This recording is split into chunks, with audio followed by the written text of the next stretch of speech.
स्वागत है एक बार फिर से आप सभी का एग्जाम गुरुजी भाई अरविंद सर यूट्यूब चैनल में। देखिए गाइस, इस वीडियो में हम जीके के टॉप क्वेश्चंस को कंप्लीट करेंगे जो आपके एग्ज़ाम की दृष्टि से काफ़ी ज़्यादा इंपॉर्टेंट रहने वाले हैं। इसमें हम जीके के क्वेश्चंस को कंप्लीट करेंगे, साथ में एक्सप्लेन भी करेंगे, यानी गाइस मैं आपको व्याख्या सहित बताऊंगा ताकि आपके और भी क्वेश्चन कंप्लीट हो जाएं। वीडियो हमारी थोड़ी लंबी भले ही होगी लेकिन आपको बहुत ज़्यादा हेल्प मिलेगा। देखिए, कांटों पे चलने वाले अपनी मंजिल पे जल्दी पहुंचते हैं क्योंकि कांटे कदमों की रफ्तार बढ़ा देते हैं। ये गाइस कोई कहने की बात नहीं है, बिल्कुल सही बात है कि अगर आपके अंदर कोई मजबूरी है या गाइस अगर आपके अंदर कहा जाए एक तरीके से कुछ भी मेरे प्यारे भाई समस्या है, अगर आपके मन में एक ललक है कि मुझे इस बार सिलेक्शन लेना है, मुझे इस बार अपने सपने को पूरा करना है, तो आप आसानी से पूरा कर सकते हैं क्योंकि वो आपके अंदर ललक है और आप उसे मजबूरी समझ रहे हैं। तो वही गाइस लिखा गया है कि कांटों पर चलने वाले अपनी मंजिल पर जल्दी पहुंचते हैं क्योंकि कांटे कदमों की रफ्तार बढ़ा देते हैं। तो गाइस मैंने आपको बताया कि इसमें हम जीके के टॉप क्वेश्चंस को कंप्लीट करेंगे। फिलहाल चलिए आज की इस बेहतरीन क्लास की शुरुआत करते हैं, बट उससे पहले निवेदन है कि अगर आप चैनल पे पहली बार आए हैं तो प्लीज़ सब्सक्राइब जरूर कर लीजिएगा ताकि आने वाली हर एक नई क्लास की नोटिफिकेशन आपको समय से मिला करे। चलिए प्यारे भाई बहन, आज के इस बेहतरीन क्लास की शुरुआत करते हैं और आपके सामने इंपॉर्टेंट प्रश्न को रखते हैं। देखिए, क्वेश्चन क्या कह रहा है कि कर्क रेखा निम्नलिखित राज्यों में से किससे होकर नहीं गुजरती। ध्यान दीजिएगा, आपसे क्वेश्चन क्या कह रहा है कि कर्क रेखा निम्नलिखित राज्यों में से किससे होकर के नहीं गुजरती। अब इसका आंसर आप बताएंगे, राइट आंसर क्या होगा। देखो, जो इसका राइट आंसर हो जाएगा आपका वो हो जाएगा गाइस यहाँ पर मणिपुर से कर्क रेखा नहीं गुजरती है। करेक्ट आंसर हो जाएगा आपका ऑप्शन नंबर डी। देख लो यहाँ पर आप गाइस, कर्क रेखा कहाँ कहाँ से गुजरती है, इसके कुछ एक्सप्लेनेशन की यहाँ पर हम बात कर लेते हैं। ठीक है, सबसे पहले तो आप ये देखिए मेरे प्यारे भाई, कर्क रेखा जो है ये भारत के लगभग मध्य भाग से गुजरती है और ये भारत को दो बराबर हिस्सों में विभाजित करती है। ठीक है, और ये जो कर्क रेखा होती है ग्लोब पर पश्चिम से पूर्व की ओर खींची गई एक काल्पनिक रेखा होती है। कर्क रेखा भारत के कुल 8 राज्यों से होकर के गुजरती है, जिसमें आपका गुजरात, राजस्थान, मध्य प्रदेश, छत्तीसगढ़, झारखंड, पश्चिम बंगाल, त्रिपुरा और मिजोरम शामिल है। लेकिन ये मणिपुर से नहीं गुजरती है। तो मतलब यहाँ पर राइट आंसर क्या हो जाएगा आपका ऑप्शन नंबर डी बिल्कुल परफेक्ट हो जाएगा। अगला प्रश्न आपके सामने है, भारतीय भूमि को लगभग दो बराबर हिस्सों में विभाजित करता है। कहने का मतलब ये है कि कौन सी रेखा भारतीय भूमि को लगभग दो बराबर हिस्सों में विभाजित करती है। अभी अभी आपने देखा है गाइस, अगर आप इसका आंसर ध्यान से देखेंगे होंगे तो निश्चित है कि बहुत जल्द आप इसका आंसर दे सकते हैं। तो भारतीय भूमि को लगभग दो बराबर हिस्सों में विभाजित करते हैं। राइट आंसर हो जाएगा आपका वो हो जाएगा कर्क रेखा। करेक्ट आंसर हो जाएगा आपका ऑप्शन नंबर बी। अगला प्रश्न आपके सामने है, निम्नलिखित में से किसे भारत और पाकिस्तान के बीच की सीमा माना जाता है। निम्नलिखित में से किसे भारत और पाकिस्तान के बीच की सीमा माना जाता है। सही आंसर हो जाएगा आपका वो हो जाएगा रेड क्लिफ रेखा। करेक्ट आंसर हो जाएगा ऑप्शन डी। जो भी डियर प्यारे भाई option number D red cliff रेखा बता रहे हैं, बिल्कुल सही आंसर हो जाएगा। देख लो मेरे प्यारे भाई, ये भारत के 4 राज्यों जिसमें पंजाब, जम्मू कश्मीर, राजस्थान, गुजरात और ये जो है गाइस ये पाकिस्तान के मध्य निर्धारित है। यानी कि ये जो है ये रेड क्लिफ रेखा जो है ये पंजाब, जम्मू कश्मीर, राजस्थान और गुजरात और पाकिस्तान के मध्य में निर्धारित है। और ये गाइस जो है ये 15 अगस्त 1947 ईस्वी को सर रेडक्लिफ ने इस सीमा का निर्धारण किया था। तो आपसे ये भी प्रश्न पूछा जा सकता है कि रेडक्लिफ रेखा का निर्धारण किसके द्वारा किया गया। तो याद रखिएगा ये किया गया था सर रेडक्लिफ के द्वारा 15 अगस्त 1947 को, जिस समय हमारा देश आज़ाद हुआ था। अगला प्रश्न आपके सामने है कि सांभर झील जो है ये कहाँ स्थित है। सांभर झील जो है ये कहाँ स्थित है, इसका आंसर आप बताएंगे। क्वेश्चन की क्वालिटी कहा जाए तो बहुत ही बेहतर है, इंपॉर्टेंट क्वेश्चन है ये आपके सामने। सांभर झील कहाँ है, आपसे ये प्रश्न पूछ रहा है, जल्दी जल्दी आंसर देने की कोशिश कीजिए। सही आंसर हो जाएगा आपका हो जाएगा राजस्थान में। जो भी डियर प्यारे भाई यहाँ पर बता रहे हैं कि सांभर झील जो है ये राजस्थान में है, बिल्कुल करेक्ट आंसर हो जाएगा। देखो गाइस, मैं आपको बता दूं कि जो सांबर झील है ये भारत की एक सबसे बड़ी अंतर्देशीय नमक झील है, यानी कि ये खारे पानी की झील है। ठीक है, और वर्ष 1990 में इसे रामसर साइट के तहत आर्द्र भूमि भी घोषित कर दिया गया है। ये झील जो है ये देश में नमक उत्पादन का सबसे बड़ा स्रोत भी है। देश की सबसे बड़ी खारे पानी की झील कौन सी है? तो वो सांबर झील ही है। कहाँ पर है? तो यह है राजस्थान में। करेक्ट आंसर यहाँ पर हो जाएगा आपका ऑप्शन नंबर डी। अगला प्रश्न आपके सामने है कि भारत की सबसे बड़ी तटीय खारे पानी की झील इनमें से किस राज्य में स्थित है? इसका आंसर आप बताएंगे। भारत की सबसे बड़ी तटीय खारे पानी की झील इनमें से किस राज्य में स्थित है? सही आंसर हो जाएगा, वो हो जाएगा यहाँ पर आपका उड़ीसा में। करेक्ट आंसर हो जाएगा ऑप्शन बी। जो भी डियर प्यारे भाई ऑप्शन नंबर बी ओडिशा बता रहे हैं, बिल्कुल सही आंसर हो जाएगा। देख लो, भारत की सबसे बड़ी तटीय खारे पानी की झील जो है वो कौन सी है? चिल्का झील। और चिल्का झील है कहाँ पर? तो ये उड़ीसा या फिर ओडिशा में है। चिल्का झील जो है गाइस ये भारतीय उपमहाद्वीप पर प्रवासी पक्षियों के लिए एक सबसे बड़ा शीतकालीन स्थल है, ये भी आप याद रखिएगा। अगला प्रश्न आपके सामने है, क्या कह रहा है कि लोकटक झील किस राज्य में स्थित है? देखो, मैं आपको बता दूं कि ये सारे क्वेश्चन आपके एग्जाम के पॉइंट ऑफ व्यू से काफ़ी ज़्यादा महत्वपूर्ण हैं, तो कृपया अगर आप इसका आंसर नहीं जानते हैं तो स्क्रीनशॉट ले लीजिएगा या आप इसको पेन डाउन कर लीजिएगा। ठीक है, लोकटक झील जो ये किस राज्य में स्थित है, आपसे ये प्रश्न पूछा गया है। राइट आंसर हो जाएगा आपका, हो जाएगा मणिपुर में। करेक्ट आंसर हो जाएगा यहाँ पर आपका ऑप्शन नंबर ए। देखो गाइस, जो लोकटक झील है ये झील पूर्वोत्तर भारत की ताजी पानी की सबसे बड़ी झील है। तो अगर आपसे प्रश्न ये पूछा जाता है कि ताजे पानी की सबसे बड़ी झील पूर्वोत्तर में कौन सी है, तो वो है गाइस लोकटक झील। और एक बात आप और याद रखिएगा, लोकटक झील जो है ये विश्व के एकमात्र ऐसी झील है जिसमें तैरते हुए द्वीप हैं। तो आपसे ये भी प्रश्न पूछा जा सकता है कि विश्व की एकमात्र ऐसी झील का नाम बताएं जिसमें तैरते हुए द्वीप हैं, तो वो है गाइस लोकटक झील। है कहाँ पर? तो ये है मणिपुर में। इस झील में जलीय घास तैरते रहते हैं जिन्हें फुमड़ी भी कहा जाता है, आप ये भी याद रखिएगा।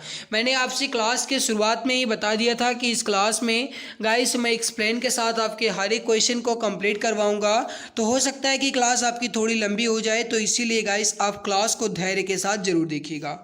अगला प्रश्न आपके सामने है कि गांधी सागर बांध जो है यह किस राज्य में स्थित है? वेरी वेरी इंपॉर्टेंट क्वेश्चन है आपके एग्जाम के पॉइंट ऑफ व्यू से। इसका आंसर आप दीजिए, राइट आंसर क्या हो जाएगा? गांधी सागर बांध किस राज्य में स्थित है, आपसे यह प्रश्न पूछ रहा है।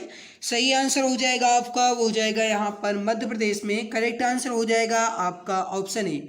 गांधी सागर बांध जो है ये किस राज्य में है मेरे प्यारे भाई? तो मध्य प्रदेश में है। करेक्ट आंसर हो जाएगा आपका ऑप्शन नंबर ए। देखो, गांधी सागर बांध जो है गाइस ये मध्य प्रदेश में चंबल नदी पर स्थित है, ये याद रखिएगा। और इसकी महत्वाकांक्षा ये है कि ये बहुउद्देशीय चंबल नदी घाटी परियोजना का पहला और प्रमुख बांध है। ठीक है, चंबल नदी परियोजना के अंतर्गत राणा प्रताप सागर, जवाहर सागर और कोटा बैराज बांध का भी निर्माण किया गया है, आप ये भी याद रखिएगा। अगला प्रश्न आपके सामने आरपीएफ एसआई की परीक्षा में क्वेश्चन पूछा गया है, भाखड़ा नागल बांध जो है ये किस नदी पर बनाया गया है? वेरी वेरी इंपॉर्टेंट क्वेश्चन है आपके एग्जाम की दृष्टि से।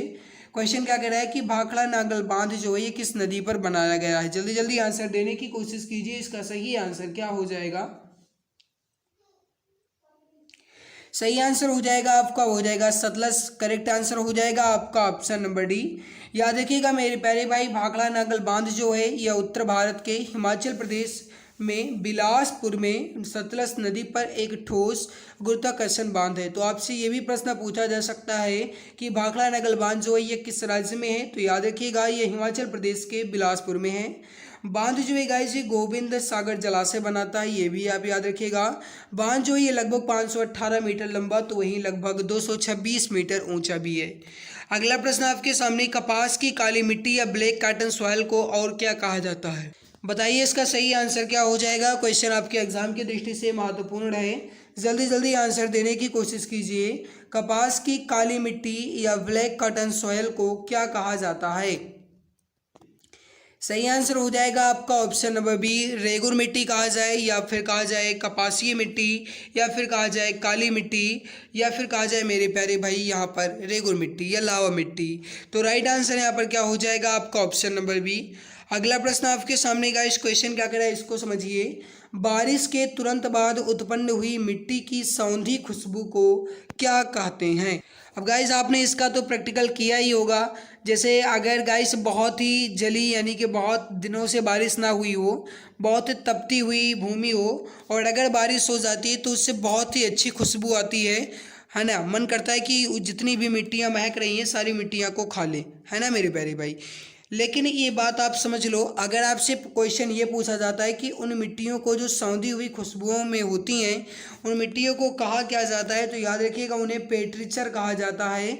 राइट आंसर यहाँ पर क्या हो जाएगा आपका, ऑप्शन नंबर ए पेट्रीचर। जो भी बता रहे हैं ऑप्शन नंबर ए बिल्कुल सही आंसर हो जाएगा। ठीक है, अगला प्रश्न आपके सामने कि मृदा के अध्ययन का उल्लेख करने के लिए प्रयुक्त शब्द क्या है। वेरी वेरी इंपॉर्टेंट प्रश्न है आपके एग्जाम की दृष्टि से, बताइए इसका सही आंसर क्या हो। और मेरे प्यारे भाई अगर आपने अभी तक क्लास को लाइक नहीं किया है तो एक बार, जो भी प्यारे भाई बहन क्लास को लाइक नहीं किए हैं एक बार लाइक ज़रूर कर देंगे। देखो आपका लाइक और आपका सब्सक्राइब करना ही हमें मोटिवेशन मिलता है। आपका एक लाइक ही हमें मोटिवेशन करता है, हमें मोटिवेट करता है। तो प्लीज़ क्लास को ज़्यादा से ज़्यादा लाइक करें और अपने प्यारे भाई बहन तक जितना हो सके उतना शेयर करें, ताकि गाइस और भी मित्र को इसका फ़ायदा मिल सके। तो मृदा के अध्ययन का उल्लेख करने के लिए प्रयुक्त शब्द है वो है भूमि विज्ञान। राइट आंसर हो जाएगा आपका ऑप्शन नंबर ए भूमि विज्ञान। जो भी बता रहे हैं ऑप्शन नंबर ए बिल्कुल सही आंसर हो जाएगा, करेक्ट आंसर आपका हो जाएगा। अगला प्रश्न आपके सामने, भाभा परमाणु अनुसंधान केंद्र जो है ये कहाँ पर है। भाभा एटॉमिक रिसर्च सेंटर कहाँ स्थित है, आपसे ये प्रश्न पूछ रहा है, बताइए इसका सही आंसर क्या हो जाएगा। वेरी वेरी इंपॉर्टेंट क्वेश्चन है आपके एग्जाम की दृष्टि से, जल्दी जल्दी आंसर देने की कोशिश कीजिए मेरे प्यारे भाई, इसका सही आंसर क्या हो जाएगा।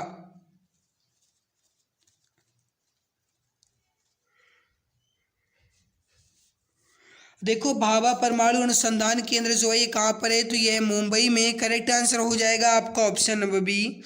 याद रखिएगा मेरे प्यारे भाई, इसकी स्थापना जो है ये भाभा परमाणु अणु केंद्र की ये की गई थी मेरे प्यारे भाई 19 दिसंबर 1945 को। और इसका एक ही मुख्य उद्देश्य था परमाणु ऊर्जा के शांतिपूर्ण प्रयोग से बिजली को उत्पन्न करना। ये आप याद रखिएगा, आपसे प्रश्न पूछा जा सकता है। प्यारे मित्र अगला प्रश्न आपके सामने है, भारत का सबसे लंबा राजमार्ग है। अब आपको ये बताना है कि भारत का सबसे लंबा राजमार्ग, या फिर कहा जाए तो गाइस एनएच, या कहा जाए नेशनल हाईवे। तो भारत का सबसे लंबा नेशनल हाईवे या राजमार्ग जो है ये कौन सा है।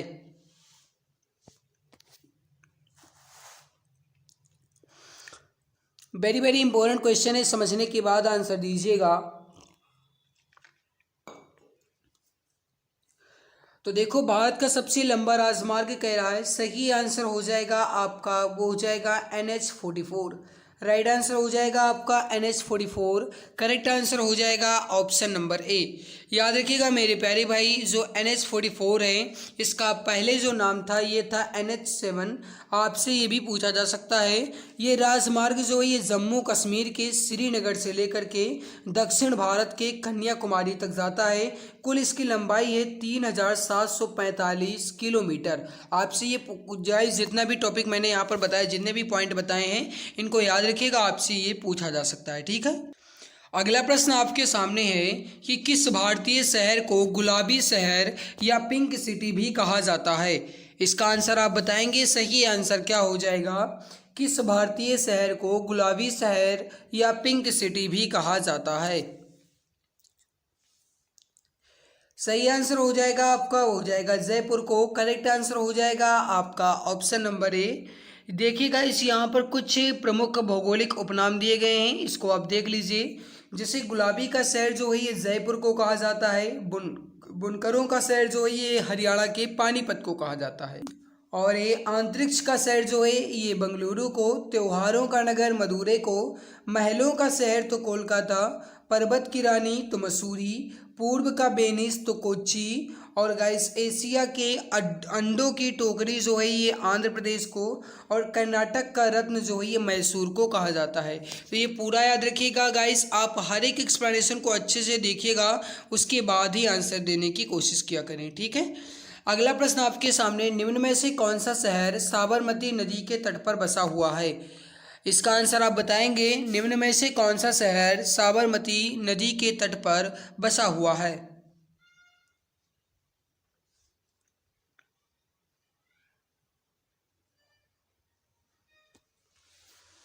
सही आंसर हो जाएगा आपका, वो हो जाएगा अहमदाबाद। करेक्ट आंसर हो जाएगा ऑप्शन नंबर डी, अहमदाबाद बिल्कुल परफेक्ट आंसर हो जाएगा। ठीक है, यहाँ पर आप देख लो मेरे प्यारे भाई, जो साबरमती नदी है इसी के तट पर अहमदाबाद बसा हुआ है, और ये पश्चिम भारत के गुजरात राज्य में स्थित एक बड़ा शहर है अहमदाबाद, और इसे भारत का मैनचेस्टर भी कहा जाता है। तो आपसे ये भी प्रश्न पूछा जा सकता है कि भारत का मैनचेस्टर किसे कहते हैं, तो वो अहमदाबाद को कहा जाता है। और अहमदाबाद में कांकरिया झील, हठी सिंह जैन मंदिर, जामा मस्जिद, साबरमती आश्रम, ये सभी जो है गाइस कुछ प्रमुख पर्यटक स्थल भी हैं। ठीक है,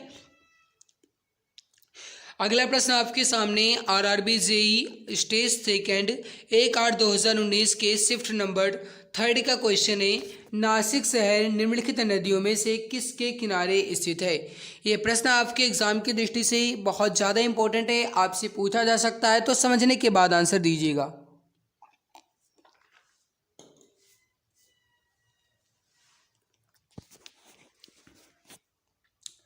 सही आंसर हो जाएगा आपका, हो जाएगा गोदावरी। करेक्ट आंसर हो जाएगा आपका ऑप्शन नंबर सी, गोदावरी बिल्कुल परफेक्ट आंसर हो जाएगा। अगला प्रश्न आपके सामने कि भारत का कौन सा शहर हुगली नदी पर बसा हुआ है? इसका आंसर आप बताएंगे। भारत का कौन सा शहर हुगली नदी पर बसा है, ये प्रश्न आपसे पूछ रहा है। जल्दी जल्दी आंसर देने की कोशिश कीजिए, इसका सही आंसर क्या हो जाएगा।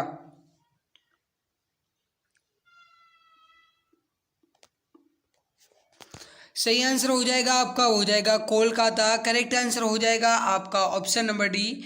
यहाँ पर आप देख लो गाइस, जो कटक है ये महानदी के तट पर बसा हुआ है। गंगटोक जो है ये रानी पुल के नदी पर बसा हुआ है। वहीं चेन्नई जो ये कुवम और अंडयार नदी के किनारे बसा हुआ है। तो आप इसको भी याद रखिएगा, आपसे पूछा जा सकता है। ठीक है, अगला प्रश्न आपके सामने है, इसको आप देखिए। कौन सी खाड़ी भारत तथा श्रीलंका को विभाजित करती है? कौन सी खाड़ी भारत तथा श्रीलंका को विभाजित करती है? आपसे ये प्रश्न पूछ रहा है, बताइए इसका सही आंसर क्या हो जाएगा। करेक्ट आंसर हो जाएगा आपका, वो हो जाएगा पाक की खाड़ी। करेक्ट आंसर हो जाएगा आपका ऑप्शन नंबर डी, बिल्कुल परफेक्ट आंसर हो जाएगा। अगला प्रश्न आपके सामने गाइस के निम्न में से किस भारतीय राज्य की सीमा अंतर्राष्ट्रीय सीमाओं को स्पर्श नहीं करती? निम्न में से किस भारतीय राज्य की सीमा अंतर्राष्ट्रीय सीमाओं को स्पर्श नहीं करती? आपसे ये प्रश्न पूछ रहा है, बताइए इसका राइट आंसर क्या हो जाएगा। जल्दी जल्दी आंसर देने की कोशिश कीजिए, सही आंसर क्या हो जाएगा। मेरे प्यारे भाई याद रखिएगा, सही आंसर हो जाएगा आपका हरियाणा। करेक्ट आंसर हो जाएगा ऑप्शन नंबर बी। अगला प्रश्न आपके सामने कि भारत की सबसे लंबी सीमा किस देश के साथ है? भारत की सबसे लंबी सीमा जो है ये किस देश के साथ है? देखो, अगर आपको ये प्रश्न इजी लग रहे हैं, बहुत ही इजी क्वेश्चन लग रहे हैं, तो गाइस आप स्पीड बढ़ा सकते हैं। हालांकि मैं आपको बता दूं कि क्वेश्चन का लेवल बहुत ही अच्छा है, इसी के लेवल में आपके क्वेश्चन एग्जाम में ज़रूर पूछे जाएंगे। ठीक है, तो गाइस भारत की सबसे लंबी सीमा किस देश के साथ है? सही आंसर हो जाएगा आपका बांग्लादेश के साथ। अब यहाँ पर आप देख लो गाइस, भारत की स्थलीय सीमा की जो लंबाई है 15,200 किलोमीटर है, और जो मुख्य भूमि की समुद्र तटीय की सीमा की लंबाई है वो कुल मिलाकर के 6100 किलोमीटर है। लक्षद्वीप समूह और अंडमान निकोबार द्वीप समूह अगर सहित की बात की जाए तो समुद्र तट की लंबाई 7516.6 किलोमीटर हो जाएगी। ठीक है, तो गाइस यहाँ पर आप देख सकते हो भारत की स्थलीय सीमा से लगे देश, देखो सबसे ज़्यादा गाइस लंबा लगता है तो वो है बांग्लादेश, उसके बाद है चीन, उसके बाद पाकिस्तान, उसके बाद नेपाल, और उसके बाद बर्मा या फिर गाइस कहा जाए तो म्यांमार, उसके बाद भूटान, और उसके बाद अफगानिस्तान देश की सीमा लगी हुई है। ठीक है, अगला प्रश्न आपके सामने है, निम्न में से कौन सी नदी का उद्गम भारत में नहीं है? इसका आंसर आप बताएंगे। करेक्ट आंसर क्या हो जाएगा। निम्न में से कौन सी नदी का उद्गम भारत में नहीं है, यह प्रश्न आपसे पूछ रहा है। जल्दी जल्दी आंसर देने की कोशिश कीजिए, सही आंसर क्या हो जाएगा।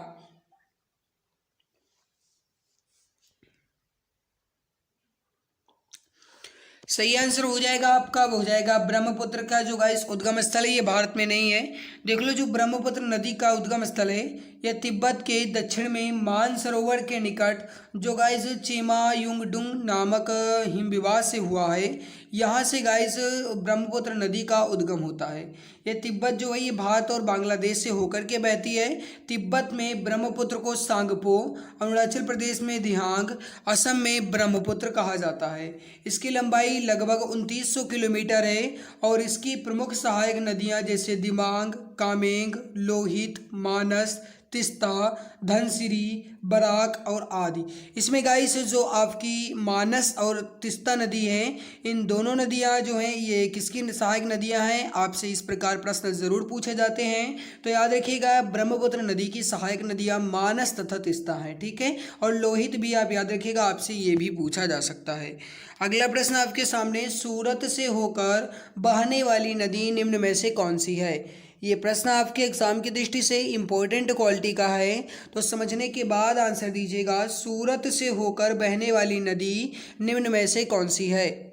और मेरे प्यारे भाई, मैं आप सभी से रिक्वेस्ट करना चाहूँगा कि जो भी प्यारे भाई बहन चैनल पर पहली बार आए हैं वह सब्सक्राइब जरूर कर लेंगे, ताकि आने वाली हर एक नई वीडियो की नोटिफिकेशन, हर एक लाइव क्लास की नोटिफिकेशन सबसे पहले मिले।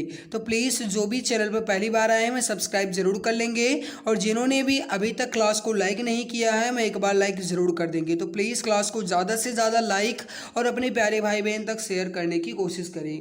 सूरत से होकर बहने वाली नदी निम्न में से कौन सी है? सही आंसर हो जाएगा आपका, वो हो जाएगा ताप्ती नदी। करेक्ट आंसर हो जाएगा आपका ऑप्शन नंबर डी। अगला प्रश्न आपके सामने गाइस की इनमें से कौन सी विश्व की सबसे लंबी नहर है? इसका आंसर आप बताएंगे। इनमें से कौन सी विश्व की सबसे लंबी नहर है, आपसे ये प्रश्न पूछ रहा है। और आरबी एनटीपीसी 12 फरवरी 2021 के शिफ्ट फर्स्ट का प्रश्न है, और ये प्रश्न जो है आपके एग्जाम की दृष्टि से महत्वपूर्ण भी है। समझने के बाद आंसर दीजिएगा। सही आंसर हो जाएगा आपका, वो हो जाएगा वीजिंग हांगजोउ ग्रांड नहर।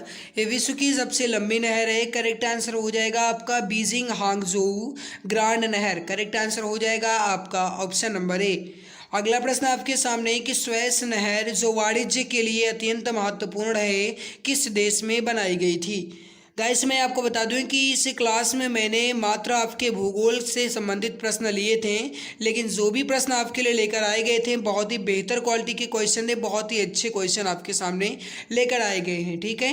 देखो, स्वेस नहर जो वाणिज्य के लिए अत्यंत महत्वपूर्ण है, किस देश में बनाई गई थी, इसका आंसर आपको बताना है। सही आंसर हो जाएगा आपका, वो हो जाएगा मिस्र में। करेक्ट आंसर हो जाएगा आपका ऑप्शन नंबर ए। देखो, मिस्र जो है गाइस, यहाँ पर स्वेस नहर एक कृत्रिम समुद्री जलमार्ग है। निर्माण इसका 1859 से लेकर के 1869 के मध्य भूमध्य सागर और लाल सागर को जोड़ने के लिए किया गया था, और इसका निर्माण जो है ये फ्रांसीसी इंजीनियर फर्डिनेंड डी लेप्सिस की देखरेख में हुआ था। स्वेस नहर को सन 17 नवंबर 1869 ईस्वी को नेविगेशन के लिए खोला गया था। जमाल अब्देल नासेर ने वर्ष 1956 में इस नहर का राष्ट्रीयकरण किया, और यह नहर यूरोप और एशिया को जोड़ने में भी बहुत ही महत्वपूर्ण भूमिका निभाती है।